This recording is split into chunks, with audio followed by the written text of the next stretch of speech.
Hello, this is Kollin Kosmicki, Supervisor in District 2. Sorry we're getting going here. Just want to thank you for joining this town hall. We'll hopefully get some more folks here gradually, and I'll have this recorded so we can post it on social media afterward as well.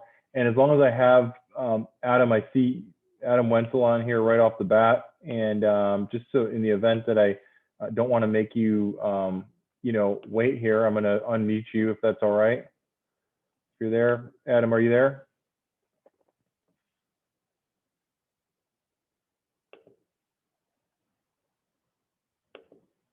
You can unmute yourself, Adam. Here, I'm trying to unmute you. There we go. You there, Adam?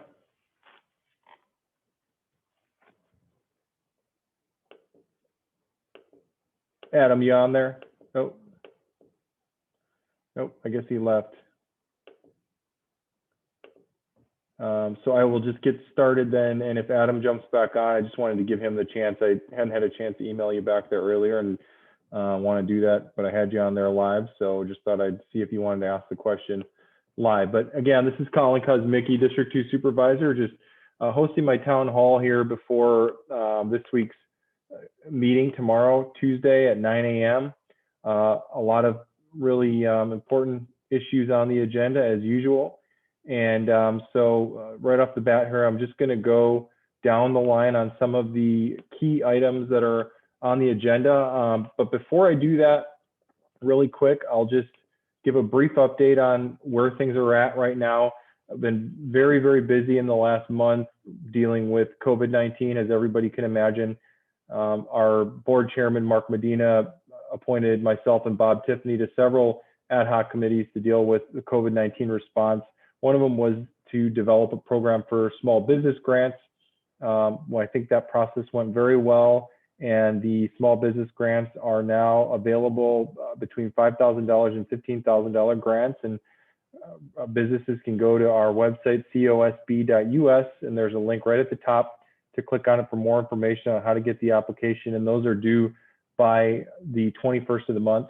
So I highly encourage businesses to apply for those. Again, those are for businesses specifically that were forced to close or significantly modify operations during the recent stay-at-home shelter and now in the current restrictions that are handed down by the state. So we're really trying to lend a helping hand to some of the businesses that have sustained some of those losses from the COVID-19 pandemic.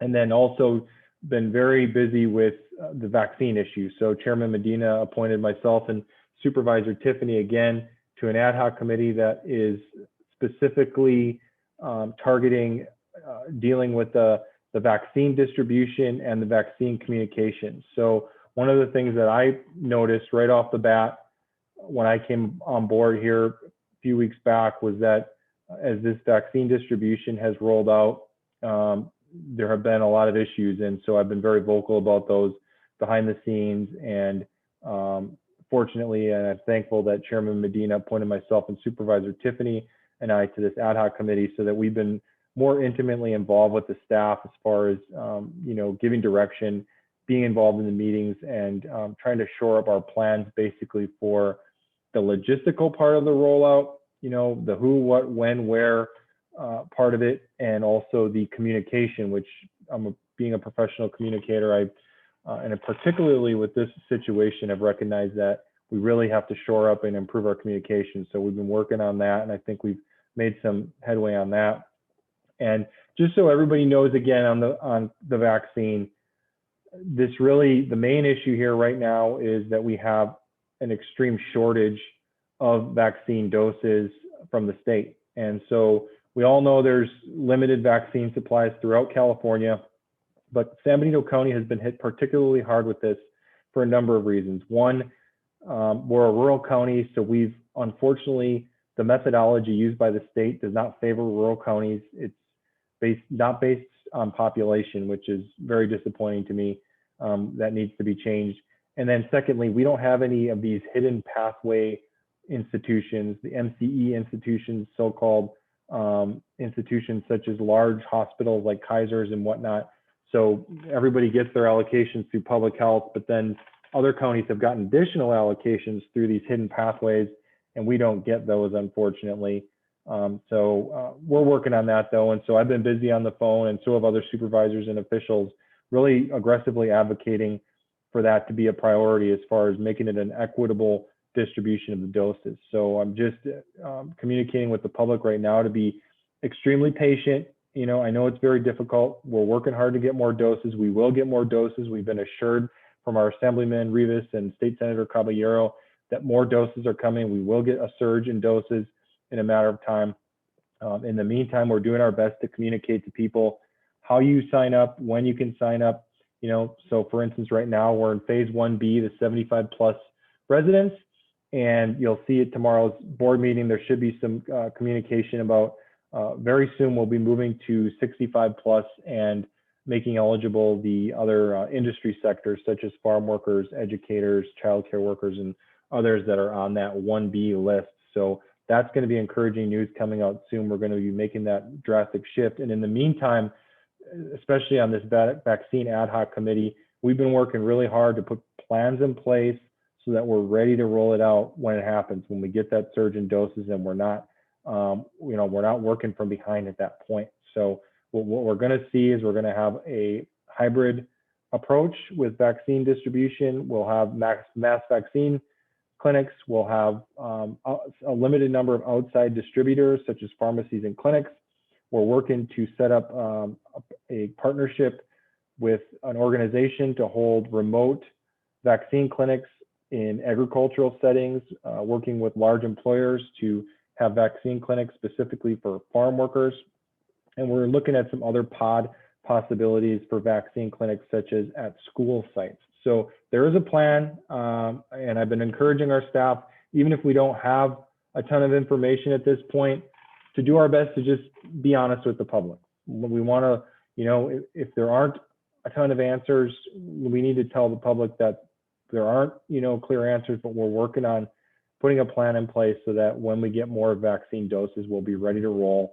And in the meantime, if you are eligible in that 75 plus age range, you're highly encouraged to sign up on the county's vaccine registration portal. And when you're on that portal, you're in line essentially, and you'll get a call at some point when your time comes to set up an appointment and come and get that vaccine. So above all, I just encourage everyone to trust the science, trust the vaccine.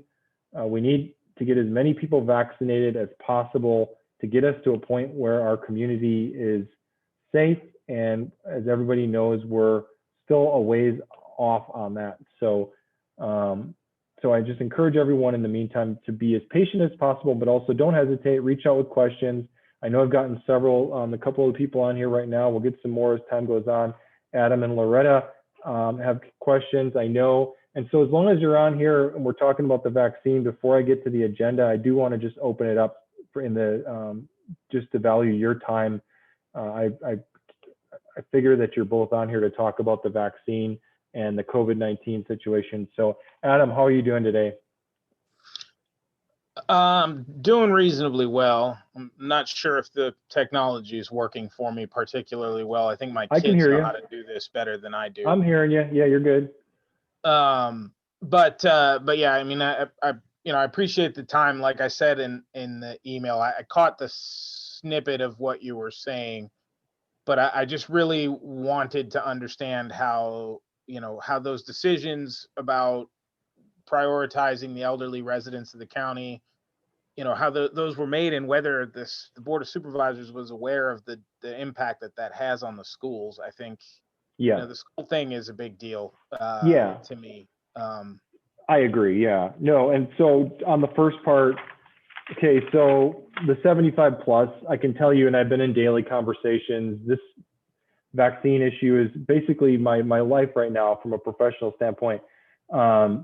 So the decision is being made to follow the state directive. So as of right now, the state directive, the recommendation is to get doses to the 75 plus age range first. But I can tell you that, so as you know, I'm sure we're in phase 1B right now. That includes 65 plus with priority on 75 plus, and then also distributing vaccine doses in that phase to some industry sectors. And I know you mentioned teachers are in there, educators, farm workers are in there, childcare, and a couple others. So I can tell you that the main issue, and I know I talked about this a little bit when I was opening up, is really the severe limited number of doses that we have in the county. Just as an example, this last week we got 500 doses, and if you do the math, 500 doses, we really need to vaccinate probably about 40,000 residents. We're not going to vaccinate everybody because everybody's not going to take the vaccine. And so, but we do, the goal really is to get to that 40,000 resident mark. And if you're doing 500 doses a week, you can do the math. It's going to take quite a while to get to, 40,000 doses, a year, maybe a year and a half or something. So the good news is we're going to get a lot more doses soon. But for right now, we have such a low number of doses that our public health department has really been forced to make a very difficult decision on where those doses go. And so they're going by the recommendation from the state in that situation to vaccinate 75 plus. But I can tell you also that very soon, I think the announcement will be made tomorrow at the board meeting. Probably within a week or so, San Benito County is going to be moving to opening it up to the 65 plus and the industry sectors that are in phase 1B. So we're not all the way through the 75 plus, but our public health department is recognizing, and we have been in those discussions. Two of the supervisors have, myself and Supervisor Tiffany. It's an ad hoc committee. You can't have the whole board. When you get more than two board members together, it creates issues with the law, and you have open meetings, and you have to publicize those meeting agendas and all this stuff. So when you have two supervisors representing the board, it makes it easier to communicate openly and to be productive really in these meetings. But Supervisor Tiffany and I have been in those discussions, and we're very encouraged that we'll be moving to that next phase, the next portion of phase 1B within about a week. So that will open it up to teachers, farm workers, and others. I don't know if that answers your question. I think my main point in the answer though is that we have such a low number of doses. We still have, thousands of people to get through in that senior citizen range, but we are making that shift very soon so that we are starting to address some of these other industry sectors. And I appreciate all of that. And, I do certainly understand the logic, behind, trying to get the older residents vaccinated. That's obviously, it's an unpleasant decision to have to make. I think it's pretty hard for me to get my head around the fact that we're getting less than half the doses that like Santa Clara gets, on a per capita basis. Of course, it's way less than half on an absolute basis, but on a per capita basis, it's less than half of what Santa Clara is getting, and I mean that just seems really unacceptable. And if the decision was taken that okay, we're limited and that's how we're going to go, as I said, that it's that should just have been, when I called the health department the first time, that should have been what they told me. And so there was a lot of mixed messaging and a lot of hemming and hawing, like they didn't really want to say that was what they were doing, and they didn't really know for sure if that's what they were doing. And they at one point they said it was going to be several weeks before they were done with the 75 plus and all of that. So I mean, I really think for everybody to kind of stay peaceful and wait patiently, that messaging has got to get better. But as well, I just come back to the point of that the Board of Education for Hollister Elementary Schools and for Aromas San Juan District as well, both school boards are adamantly not opening up in any way, shape, or form until everyone is vaccinated. So I mean that basically that means if it's a couple weeks before we open things up, that means that that's at a minimum a couple of weeks before we can even have the conversation about getting the kids back in school. And like I said, it's a tough decision, and there isn't a right answer as far as I can tell. Like, there's not any real clarity on the best way to do that, because this is a new disease and a new situation as far as the rollout goes. So, I certainly respect the decision if that's what was done. I just am very frustrated with the communication and very concerned at the delays in reopening the schools. Yeah, so I can tell you, I actually 100% agree with you on all fronts. And I'm not trying to pander here, but being a communications person myself, I have been urging on a daily basis the improvement areas we need to improve our communication. I recognized right away when I got more involved with this vaccine issue that, well, I read before it actually, we kind of nudged our way into it, to be honest, because, as board members, we felt like we had to have a say at some point. We're the ones that are being held accountable for everything basically that's happening here. And I raised the alarm bell right away that, look, our communication is, it's not focused. It really, I think, is the best way to put it. People, I try to think of things from a regular resident's perspective. What are the kind of the who, what, when, where's, what do I need to do? And if you don't have those answers, if you don't have them, then tell me you don't have them and tell me why and tell me what you're doing to get those answers. So that's basically what we're doing now. And when it comes to, I can tell you that we are not okay with this idea that we have fewer doses than other communities on a per capita basis. I am not okay with it. It's something that I'm, again, on a daily basis, what I'm dealing with is, vaccine, how we're going to improve our communication, and what do we need to do to get more doses.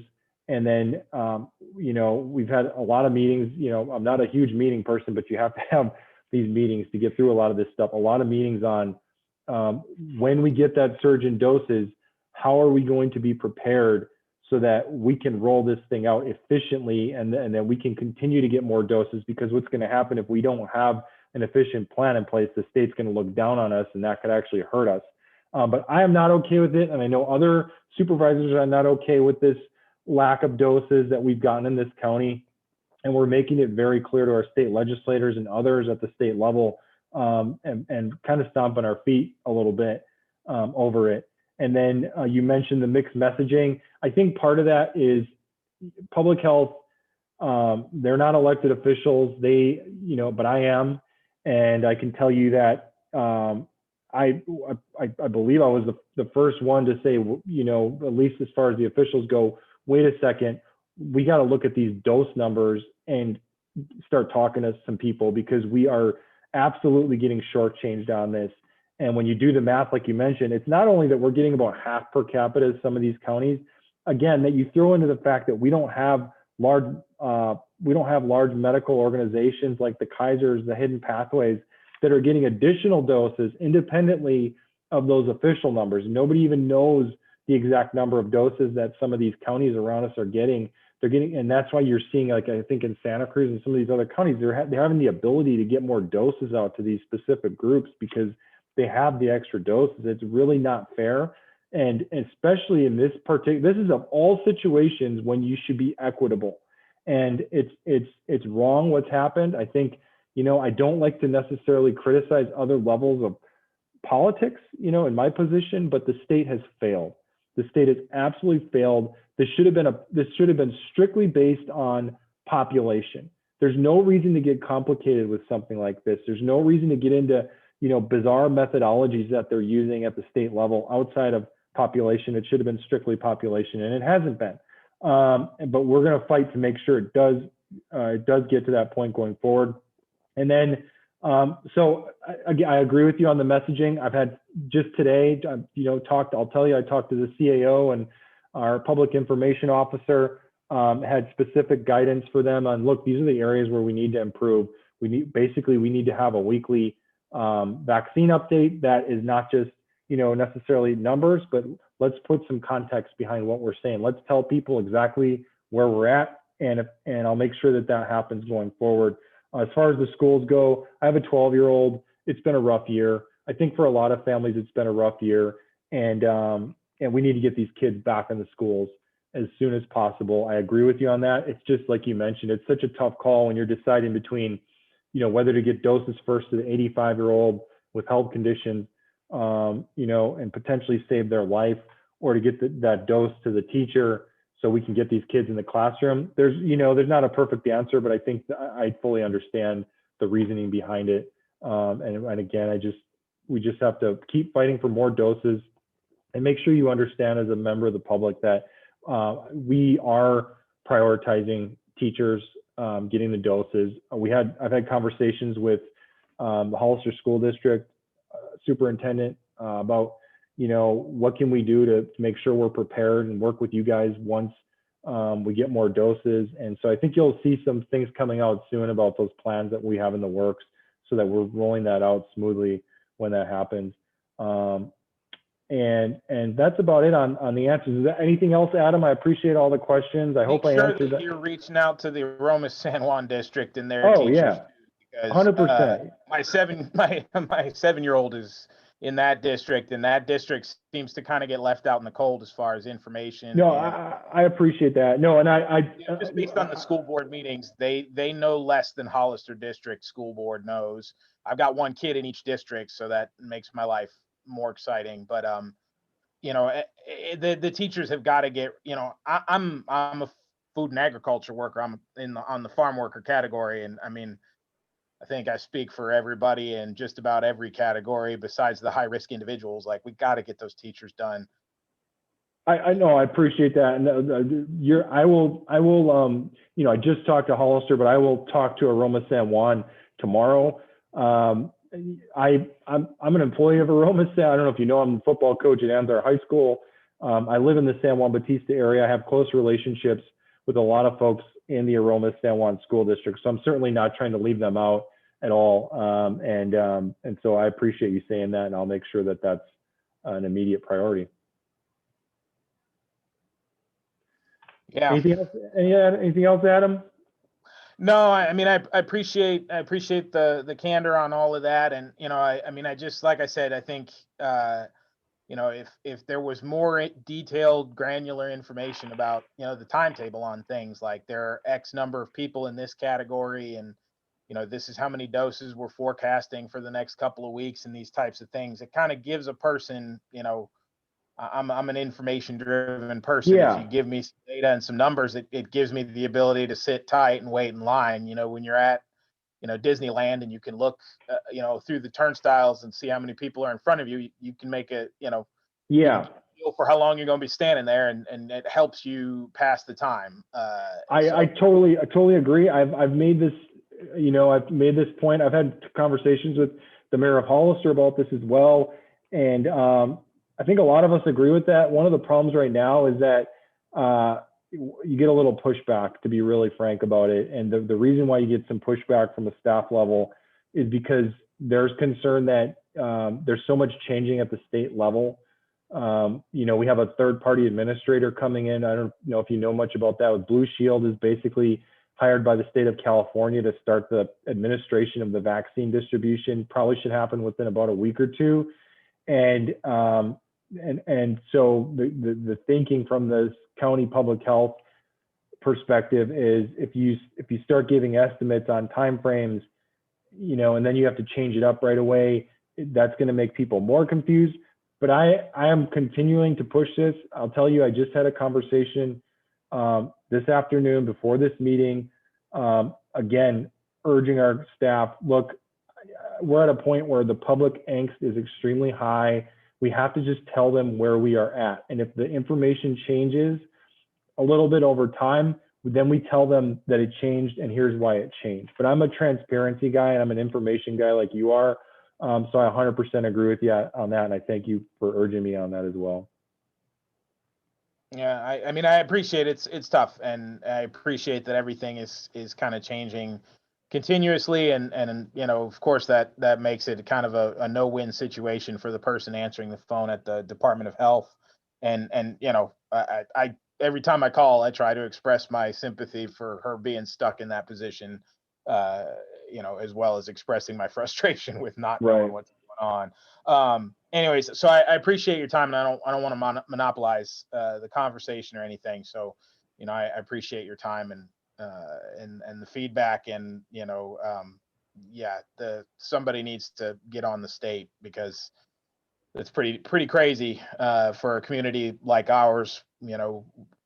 If you're talking about an equity priority, like, you'd think our community should get a little bit more per I think we capita should get more, exactly, because we've been harder hit than other where we're at communities. and what And our that's numbers. really, yeah, if you're not going to go straight per capita, you should give priority to the communities that have been hit harder. And that's certainly, we're in the top 5. So it's crazy. It's absolutely crazy. But thank you, Adam. Really appreciate your time. And then Loretta was here next. So I'm going to go to Loretta. I know everybody's on here to talk about COVID. So Loretta, are you there? I am, and I was just actually here to listen. I really didn't have a question. Oh, okay. I'm sorry. That's okay. Since you called on me, though, how's the Health Foundation investigation going? It's still in the works. I can tell you that. And the county has requested some information from the Health Foundation, and it is an investigation, so I can't go into too many details, but it's in the works. The hope really ultimately is to get the Health Foundation on board with doing things appropriately, following the tiers strictly. And I can tell you that is really my goal. Whether that happens or not really is up to the foundation. But I think you'll see probably more will come out on that soon. But I can tell you that it is still something that's being worked on a daily basis. And in the meantime, though, I will say, and this is really important, that myself and Supervisor Tiffany, along with other staff members, are a really top priority for us right now is to make sure that our most vulnerable residents are vaccinated. And that, this isn't a political issue.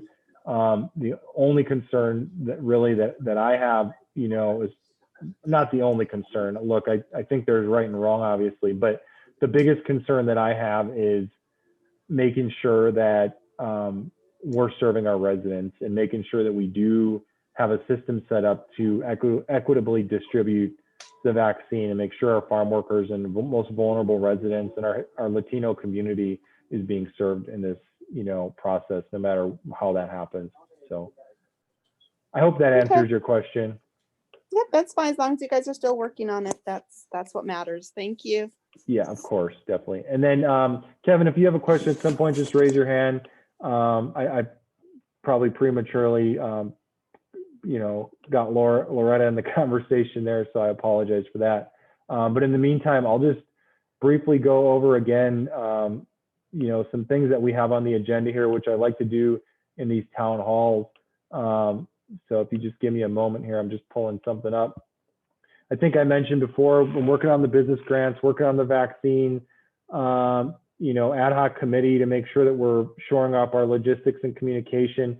One last thing before I briefly get into the agenda, Supervisor Medina also appointed me to an ad hoc committee with Supervisor Hernandez to work on the regional park issue.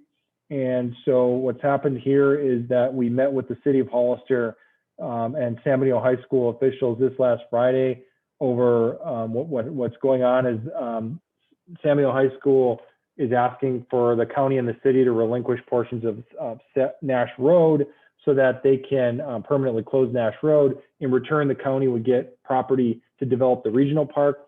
And there was very significant progress on that on Friday. And we're hoping to have more information on that soon, but it looks like all three sides are finally coming to an agreement, keeping our fingers crossed that everyone follows through, finally coming to agreement on that so that we can get that regional park going over there. It's a big deal for our community. But as far as the agenda goes, give me 1 second here. As far as the agenda goes, actually, I'll call on Kevin since I see your hands up now, and then I'll go over the agenda.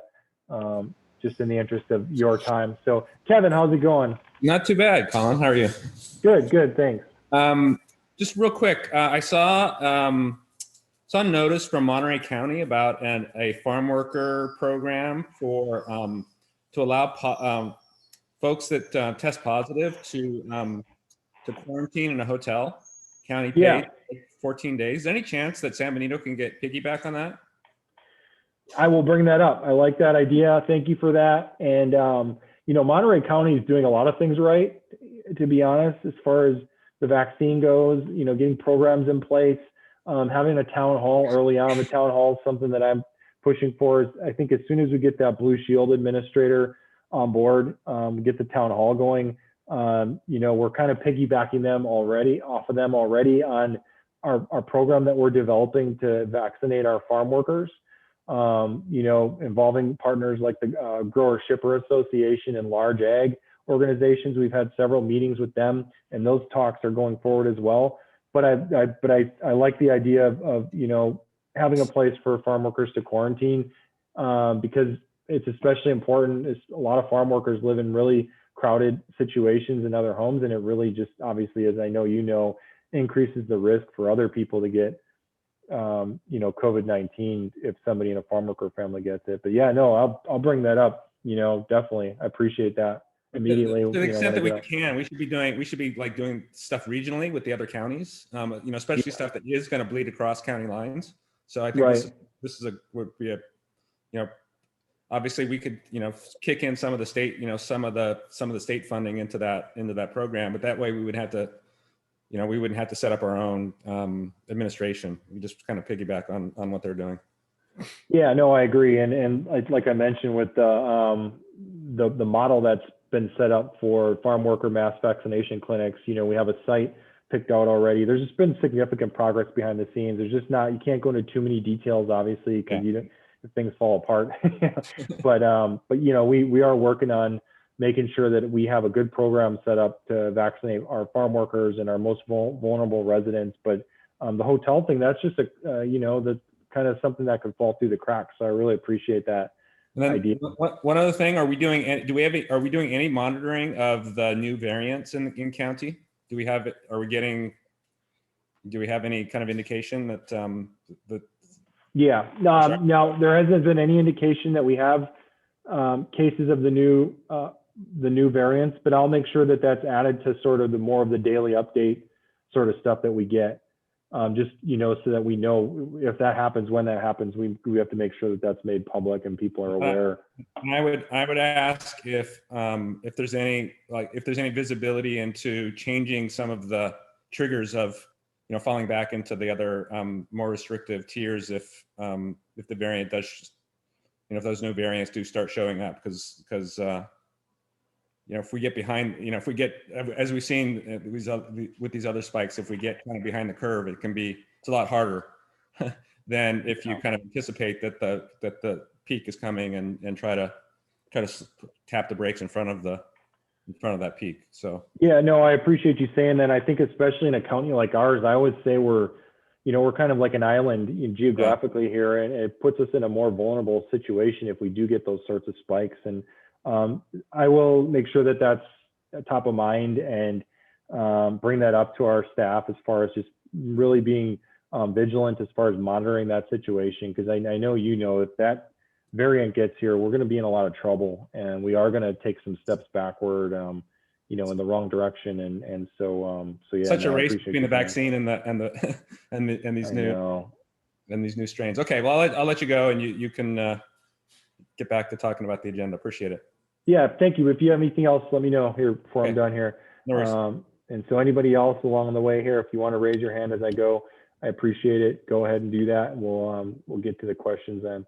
But in the meantime, just going to go over the agenda. I just talked about some of the things that we've been doing over the last month. It's really been COVID, a lot of COVID, and then other issues that come up here and there.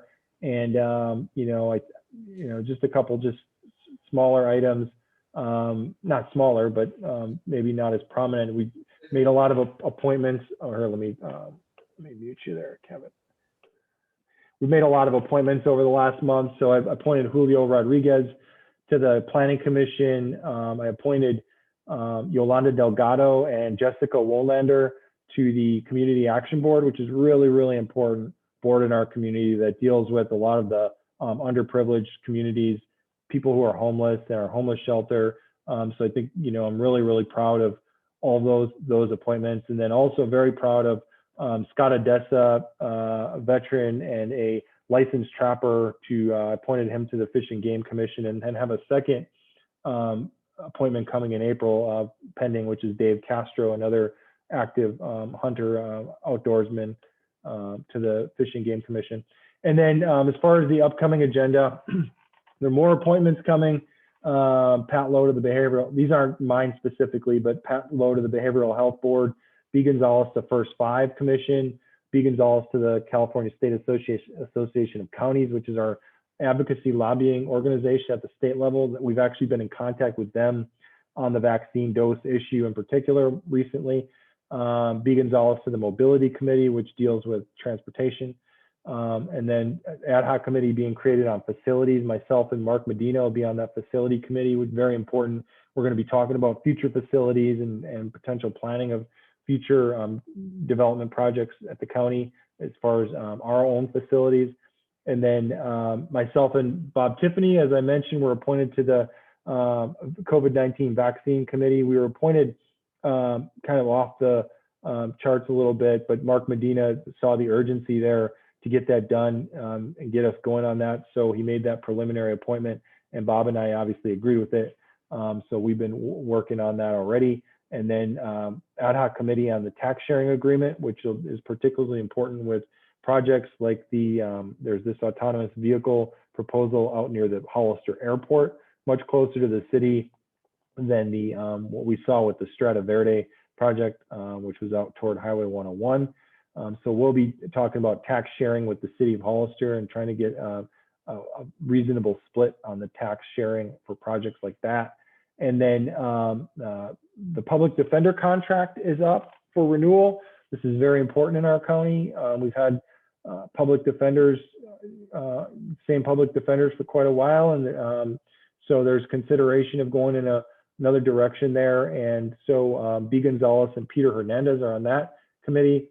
And then just a few other things these are on the consent agenda. Also on the consent agenda, the Hollister Fire Department going to kind of give a acknowledgement that they're going to perform inspections that are required at the state level of certain facilities, annual inspections of schools, hotels, motels, lodging, apartments. That's more of a standard kind of issue. And then there's an agreement with the state to reimburse the county for EMS services to Hollister Hills. You'd be amazed at how much, well, you might not be amazed at how much activity we have with our EMS going out to Hollister Hills. We have an arrangement with them, and there's an estimate of somewhere around, I think the number was 47 hours a month going out to the Hollister Hills, 47 or 49, I don't have it directly in front of me, going out to Hollister Hills. So the state reimburses us for some of those services. I'm going to have some questions on that tomorrow at the meeting. And then I mentioned the 2 appointments to the Community Action Board are officially being approved tomorrow. And then the county had declared it in a state of emergency. Most people don't realize this, but the CAO went forward and approved a state of emergency declaration for the recent storms that occurred January 26th to 28th. That's so that we can go get some of those emergency dollars at the state level for those storms, because we had a lot of roads that were particularly damaged from those storms. A couple of roads in District 2 in particular, were Salinas Grade Road and Union Road near Riverside Drive. Salinas Grade Road is in rough shape, has been for a while. So I'm very encouraged that we could potentially get some state dollars to start doing significant work there. And then the county's looking at an environmental review, whether to approve a mitigated negative declaration, it's called, for the bridge replacement at Anzar Road and San Juan Creek, also in District 2. So I'll have some questions on that tomorrow. And then looking at there's a proposal to approve an amendment for the Ridgemark Master Plan. Ridgemark Master Plan is 190 single-family homes and over 150,000 square feet of commercial development at the Ridgemark development. And so I'm certainly going to have some questions on that tomorrow. And one of the things I'm going to be asking staff in particular, this might seem like a small item, is to make sure anytime we include a development proposal on an agenda, to ensure that you have the number of units, attached to that. These kind of things can slip by the public, and I want to make sure we have utmost transparency, especially on large developments. So I'll have a number of questions on that. Really questions that I don't have answers to because they're just, the agenda wasn't, terribly clear. And then the county's going to be looking at what's called a direct transfer permit for the John Smith landfill. The issue that's going on at the John Smith landfill is that we're getting fairly close to being within 15% of capacity at the landfill. And at that point, it triggers some issues. One of which is that the county would no longer would have to prohibit the dumping of out-of-county waste. We have a significant amount of out-of-county waste that is dumped at our landfill.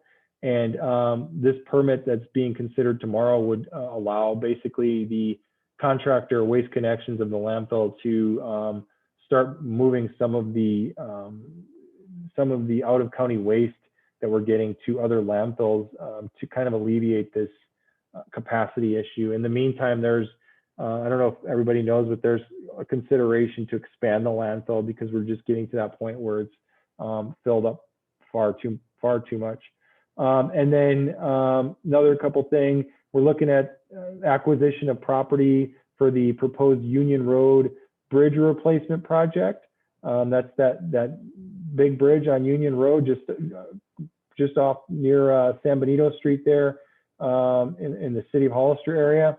And then on the regular agenda, of course, we'll have an extensive update from our Health and Human Services Department on COVID-19, the small business grant program that Supervisor Tiffany and I were instrumental in developing, the vaccine distribution. We really, and a lot of discussion we'll have tomorrow, and I'll particularly be, I'm sure, bringing up some of these issues that we've talked about today to make sure that we are shoring up that distribution and working extremely hard on a daily basis to improve our communication, because again, communication is so important with this issue, and people want answers, and I fully get that. We got to really alleviate some of that confusion that's out there. And then talk about the Great Plates program, which is the program which we have 12 restaurants supplying daily meals to close to 500 of our senior citizens and other vulnerable restaurants. It's largely funded by the state and the feds. It's a great program for us to win-win. Our restaurants get a huge benefit. They get $22 per meal for that. And then, of course, we have residents then who don't have to leave the home. They're getting nice restaurant meals, so our senior citizens aren't having to necessarily leave the home. And then somebody from Senator Ana Caballero's office is scheduled to be available tomorrow. I've been pushing for that, just to really have somebody from the state level to talk to our local residents about the vaccine situation and what's going on at the state level. And then additionally, finally, last on the agenda, there will be a presentation on the county's habitat conservation plan. In our general plan, there is it states that the community is going to work with the state and feds to prepare and adopt a habitat conservation plan that more specifically deals with how we want to preserve listed and candidate endangered species in our community. And so I see hands raised, and so I'm going to call one by one here. I think, let me try Path first, or Patricia Starr, I know you've been waiting. Thank you. Thanks, Colin. Thank you a million for your work already so far. Reading your email was very impressive of what you're getting done. And I'm sorry I missed the early part. Dinner was a little late. So I heard U.S. Representative Raul Ruiz from Palm Desert talking. He's a doctor and a U.S. rep. He was talking about the problems with the farm workers accessing the vaccine. They don't have computers. The materials aren't being presented bilingually. And I had this idea that if we were to organize the employers with mobile vaccination units and have the employers set a schedule for the units to go out to the fields, that that might be a system. And I was wondering if there's anything like that already happening, or if there's a way that I could help make that happen. Thank you for that. That's really great and important questions. A couple of things on that. One, I can tell you that from just the first part about the no computers, something that I've personally been pushing for aggressively, and we should have, as soon as we have a little more clarity with this third-party administrator that's coming on board, Blue Shield, we just want to make sure that when we send out information, because what I'm pushing for basically is one or a series of direct mailers to every household in the community in both English and Spanish, very sort of clearly explaining our vaccine situation and those key, how do you get a vaccine, where do you get it, when am I eligible sort of questions. So first of all, on the fact that a lot of our residents may not have computers, we really do have to take that into consideration. So we will have some direct mailers going out soon.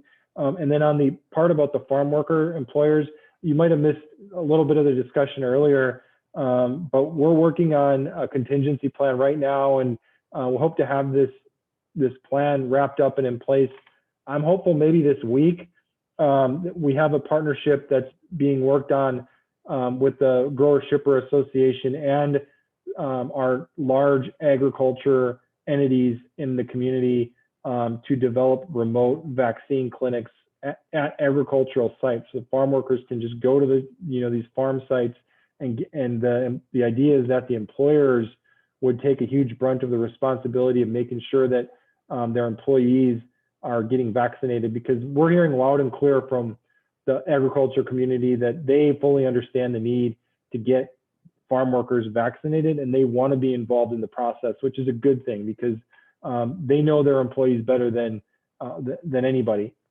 And so we're looking to involve the employers directly with those vaccination clinics and to have a series of remote vaccination clinics at ag sites. I don't know if that necessarily answered your question, but I'm trying to give you an idea of what we are working on to make sure that we do have that employer involvement in the process. That sounds great. And please just know, if you hear of somebody that needs a volunteer to go out and help make that happen, or talk to other employers to get them involved, I've got time. It's a passion for me. And so just keep me in the back of your mind. And congratulations on the Jessica Wallander appointment. That's a really great idea. Oh, thank you. Yeah, no, she, first of all, she's fantastic. And I did want to absolutely make sure there's Aromas involvement on these committees. But yeah, no, the Wallander, Jessica, Rachel, and their organization there that they run is wonderful. And so I couldn't be happier and prouder of that particular appointment. So thank you. Great. Thank you, Kollin. Thanks again for your work. You're welcome. Thank you. And then I will go to back to Adam. If you had it, I see your hand raised. Just want to make sure. I'm trying to get you. My system's a little finicky. I'm trying to unmute you. There we go. That actually probably was an accidental jam of the button. I'm trying to multitask, but I know a lot. Oh, are you still there? I think it went out a little bit, Adam. Hello? I'm going to come back to Adam. We'll try to. Is this Loretta? Yep, it's me again. So, yep, go ahead. My question goes back to the Great Plates. And one of my concerns that I had was, if anyone is able, and I don't know if this is even possible, Kollin, is able to make sure that the seniors or whomever are receiving the Great Plates meals are able to kind of make sure that the nutritional values are being met. And the reason I'm asking this is there were some posts made by some of the recipients of what they had received. And I don't mean to sound that they are ungrateful. However, what they received was some kind of a god-awful mushy mess. And one of the photos that they pictured was from flapjacks. Right. And it was like a piece of sausage rolled up in a pancake and some glob of eggs, that everything was kind of mixed up all together. And when it was delivered or brought to the recipient, it was just one goopy mess. So there was no fruit. It was all one protein and all carbs, or actually with the Yeah. sausage, it would have been. So my concern was, my gosh, where's the nutritional value? Look at how it was delivered. I mean, I want to make sure as a taxpayer, because this is being using taxpayer money, how are we ensuring that these recipients are indeed getting some nutritional value out of these meals, and that the restaurants, or some of the restaurants perhaps, are not just using this as Right. a cash revenue source? That was my Yeah. concern. No, I share that concern. And when I saw some of that information, I immediately reached out to our CAO. I probably bring up Great Plates. Again, I had a conversation today about it with somebody. So I'm very big on making, I love the program. It's a great program. But I'm on the same page with you that, this is a great program for restaurants, but they also have to make sure that they're, providing their end of the deal as well. I saw a few posts and some people directly complained to me, and I immediately contacted our CAO. I've done it on a few occasions now when I've heard these issues, and I've been assured that that the quality control part of this program has been made a priority since I've been in contact with him. So I'm hopeful that your experience that you saw was maybe a week or two ago, because that's about when I had heard about it, and I addressed it immediately. And my understanding was that those issues were fixed with the Great Plates. Some of the issues that were happening with a couple of the restaurants with Great Plates, and just making sure that there was accountability, and they understood that you have to have certain nutrition, and we expect quality as well, because again, they're getting $22 a meal, which is pretty good, for what they're providing. But Loretta, was that a week or two ago that you saw that? Yes, Colin, I believe so. So I'm really glad that, that's been addressed. So that makes me feel better. So thank you for answering that. I appreciate it. And if you hear anything else going forward, please do let me know, because I don't hesitate to call our staff and, hold them accountable for these things. So thank you. Perfect. Thank you so much. You're welcome. And then let me see if we can get Adam back, because we lost Adam before. Adam, are you there? Yeah. We I'm lost there. you. We lost you before. Yeah, it's all right. It's all right. I was just gonna, I think I raised my hand on accident, but Okay. while you had me unmuted, I was just gonna say, you mentioned reaching out to the larger ag organizations regarding, vaccine delivery, particularly for the field workers. But I know that a lot of the larger ag interests in the area have actually already got their people vaccinated. And I also know that there's a lot of smaller companies that have a lot of people that are really vulnerable to falling through the cracks. So, for example, I work for a small family-owned company, and, we got like 7 or 8 employees, and really actually only 3 if you don't count the family members. And our 2 greenhouse ladies, they wouldn't get vaccinated through any of those types of approaches. So I mean, I think the Chamber of Commerce or someone that has a list of the agricultural businesses in the community, like the smaller businesses need to, there are a lot of vulnerable workers, when you add up across all the smaller ag interests in the area. So no, I appreciate that. I'm sure you're aware, but yeah, no, it's great. Thank you for emphasizing it. I have emphasized to our staff in these meetings we've had in the last week or so on this program that we're setting up, that we do make sure we have a broad range of participants, and that we're doing aggressive outreach to make sure that our farm community is aware. So we'll be partnering again. I don't want to give too many details just because I don't have permission, but we will be partnering with large agricultural companies, small and medium-sized companies as well. But to get to those companies, we're working with other agriculture-centric organizations that will help with the outreach to reach those other farmers. And then I can tell you that we've had talks with other nonprofit organizations locally that do have a breadth of contact information for farm working families to make sure that we're not just counting on, the employers that have the employees at specific farm working institutions, but that we're counting on other entities so that we can, reach as many of our farm workers and vulnerable residents as possible. Yeah, it's just the farm work and the contract labor communities and all of that, like, a lot of these people can fall through the cracks pretty easily if there's not some pretty aggressive outreach. So I appreciate that that's being done.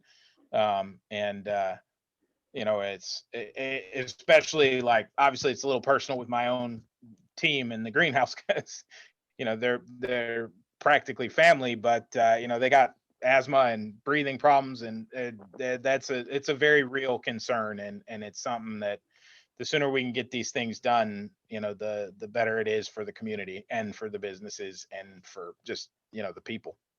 I totally agree. And our farm working community throughout the state and here in particular has been hit disproportionately harder than other demographics. We got to vaccinate everybody, but we definitely have to be cognizant of making sure that we are definitely taking care of our farm workers and vulnerable communities. So thank you again for that, Adam. Appreciate that. Yeah, I appreciate that. Thanks. Thank you. All right. Anybody else? Anything else before I wrap up? I don't see any more hands. So I'll just say thank you again to everybody. I really appreciate your time. I'm doing this before every regular county board meeting to make sure people have the opportunity to reach me in this sort of a setting, but I'm also available, just to emphasize, by cell phone, really anytime. If you want to call me, I'll get back as soon as possible. Again, 831-207-0077, then Supervisor Kollin at cosb.us is my email. So I just really appreciate the conversations, and I hope you all have a great night. Thank you very much.